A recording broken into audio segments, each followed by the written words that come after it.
Jack Fit failed. This is our catch up on his 90-day transformation that we started back in February. And this is why things aren't always as they seem. In this video, I caught up with Jack on his 90-day transformation and we tested out his personal bests. We saw where his strength and his performance were at. We saw his weight, his transformation images. And I'm gonna talk a little bit around the concept of failure. I'll explain that later. The first thing we did in this catch-up session was run over his personal best. So his previous personal bests from the video that we shot in the first time was his bench press was at 30 kilos for 2. His squat was at 40 kilos for 2 reps. He got 0 chin-ups. He got 4 press-ups, which I know were questionable, but we were trying to give some moral support. His deadlift we didn't test at the time, but was at 70 kilos when we trained previously to that. His calorie output on the power test on the rower is 3 calories in 20 seconds, and his weight at the time was 56 kilos. During the session, his bench press, his new weight, we recorded at 35 kilos for 1 rep, which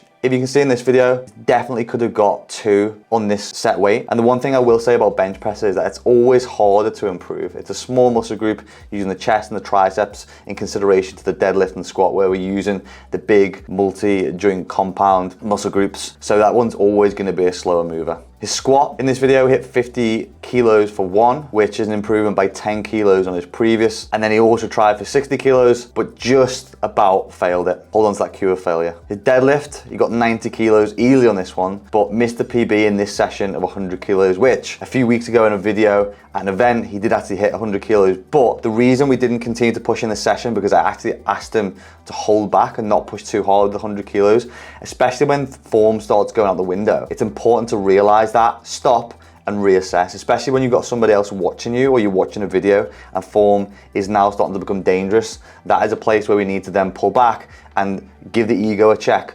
over just trying to rip and grip weights. Chin-ups again, we didn't get any reps on this one, but a little bit like the push-up and the bench press. Chin-ups and pull-ups are a difficult exercise. You are putting all of your body weight through your arms and your back. It's a difficult one to improve, and this is why I said to Jack in previous videos that we continue to use bands to develop that strength through the muscle groups that he used for the pull-up. Next, we were on the rower. Jack improved on this as well by a calorie to 4 calories, which improved overall power output. Again, wasn't one of our biggest focuses, but again, is a useful tool to monitor where your power is, maybe from some of the other exercises and your pulling movements. We also tested Jack's pull-up and we're a little bit harsher on this one in terms of where form was at, which I do agree with. And he managed to get 1 full pull-up and 3 kneeling push-up. His body weight is now at 60 kilos, and that is an improvement of 4 kilos over the 3 months, which is a great weight improvement. And it was one of our main focuses when we're looking at body recomposition, was to add weight to the frame. And as we can see from the images, a lot of that is muscle tissue because there isn't a ton of body fat that Jack's actually put on. So just to conclude, all round improvements in power, strength and composition, and also in the images. So how did Jack fail? Me and Jack had a conversation off camera before we started the video, and he explained to me that he hadn't been sticking to the program religiously. He had days off, he hadn't hit all the workouts and changed some of the exercises around, and he didn't actually have time to continue with the program that we've been working on. So is this a fail? Not really. And let me explain why. Whenever I work with clients online, I don't expect them to be 100% every single week. And the reason for that is it just doesn't create lifestyle balance. It makes things very difficult unless you are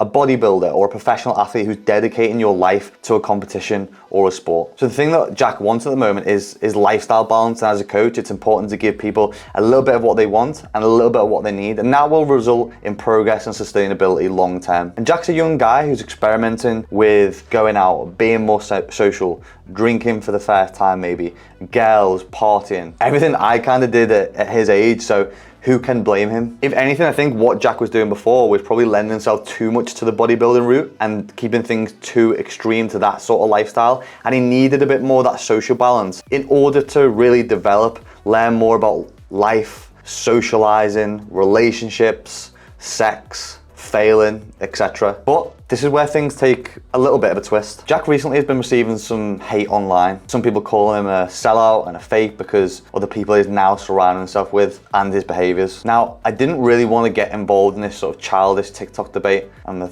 32-year-old guy. I have more important things to do, like cleaning up cat shit and watching Grand Designs. But I almost feel a level of personal responsibility as someone who worked with Jack first, or if not the first, in the fitness space. The first time me and Jack spoke was on Instagram in November. And at this point he had 20k followers. So my account was actually bigger than his was when I reached out. And I was doing a lot of transformations with guys. I noticed that he was getting quite a bit of hate on his videos, and I reached out with him. We were having a conversation, I think, around pizza and trying to get calories in as a young guy, and he reminded me a lot about myself. I was a skinny kid, and the reason why I started the gym was because I was often reminded of how skinny I was, so I saw a lot of myself in him, which then led us to meeting up, getting a couple of workouts in, and we also filmed 1 or 2 of those as well. So do you want to get that across before people say, well, Ben, you were just using them for views? Well, it's probably not true, because at the time, if anything, Jack would have got more out of it. But I can't say it was completely all a one-way street, because I honestly just enjoy helping people. It's why I've been in the police in my time, and why I work as a coach now as well. At this time as well, I was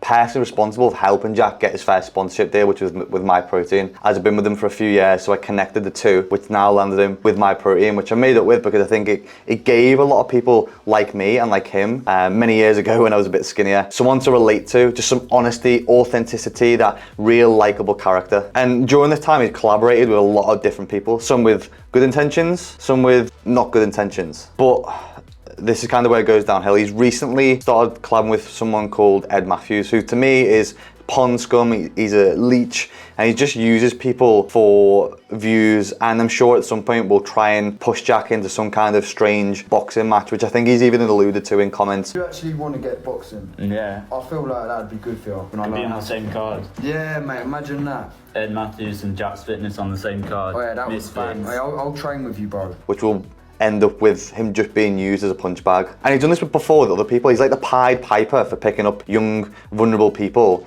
and spinning it into his usual circus act of how he creates views and spews online. He's also just been involved with a collab with an OnlyFans girl, I believe, and I wonder why that is. Someone with a high audience of young males and a female whose platform is directly based on getting clicks and shuttling young men over to the OnlyFans platform. I'll let you fill in the gaps. And I don't blame Jack for this. Jack is a young, vulnerable guy who obviously has an element of social anxiousness, unawareness, and confidence, who's essentially being manipulated behind his back. Now, someone like Ed Matthews is not a good person to be involved with. There's plenty of other good influences in the industry, and I'm not saying that I need to be that person, but I also feel that responsibility as being that big brother character of someone who's, made a connection with him all those months ago and has kept in comms ever since. Because people like Ed are underhand bullies. They pretend to be people's friends whilst manipulating them behind the back, especially even with some of the videos that are on TikTok where there's clear manipulation there and clear uneasiness, which is sometimes called banter. And if the banter isn't received by both parties as feeling funny and the other person just feels awkward or potentially underhand upset, then it's not banter. It's almost like the movie Mean Girls, where Lindsay Lohan goes over to the Plastics just because they're the cool crew. Shut up!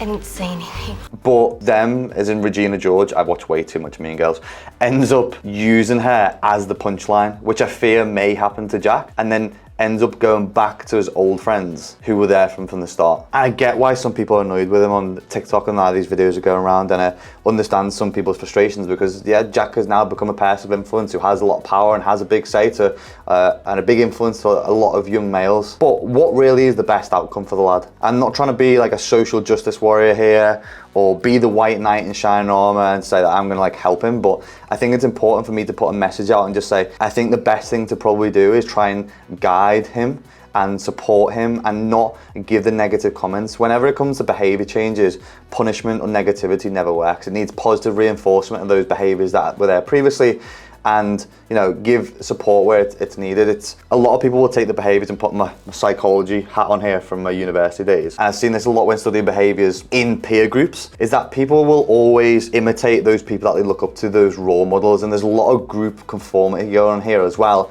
where Jack will want to be part of the in-group. It's not good to be part of the out-group, and it's something that we learn through evolution, is not to disagree, because if you disagree, you would have been kicked out the group and died. And there's always an element with that as well. But I just wonder, how long can this go on for? Wasn't the end of the video I was planning on making. I actually think Jack has made great progress physically, and he started to get some lifestyle balance, but maybe that lifestyle balance is just swayed in the wrong way. Just needs a bit of guidance, pushing back on track to a place that he needs to be, because I honestly think he's a great guy who's got a big future ahead of him, and he just needs different influence in his life to make sure he continues on that trajectory.